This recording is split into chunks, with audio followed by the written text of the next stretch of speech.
Yule atakayetenganishwa na moto wa Jahannam akaingizwa janna, huyo ndiye aliyefaulu. Kwa hivyo ina maana dunia ni juhudi ya kudumu. Madamu uko duniani, mmoja katika wema waliotangulia asema, mimi sahaba wa Mtume sallallahu alaihi wasallam kama sikosee, Uthman ibn Affan, aendelea kusema baada ya kusema, nikiliona kaburi naona nimeanza mwanzo wa akhira, maisha ya akhira yaanza kaburini, ndipo ninapolia.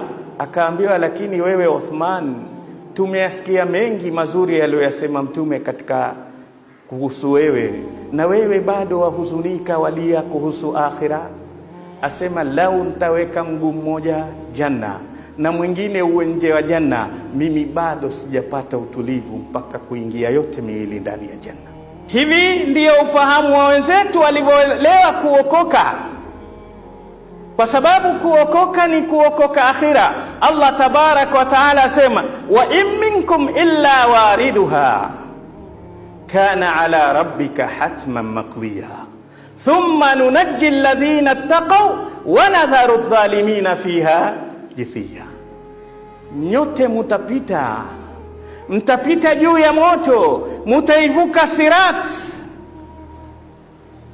Ile sirat ni njia nyembamba sana. Wanavioni kila mmoja ameeleza, wengine akwambia ni nyembamba kuliko unywele wako, lakini sirati hii itapitwa na wanadamu, na imani yako na maisha yako mazuri katika ulimwengu ndiyo yatakupa wepesi wa kuivuka sirati hii. Na kiasi ulivyokuwa batii fil imani wa fil amali salih, ulikuwa mzito mvivu, ndivyo utakavyokuwa waipita pole.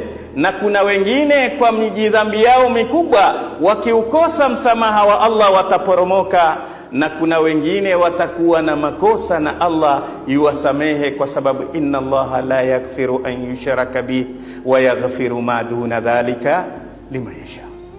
Allah dhambi asiyosamehe ni ya ushirikina, lakini dhambi yoyote nyingine ukifanayo Allah inshaa ghafara laka wa inshaa adhabak.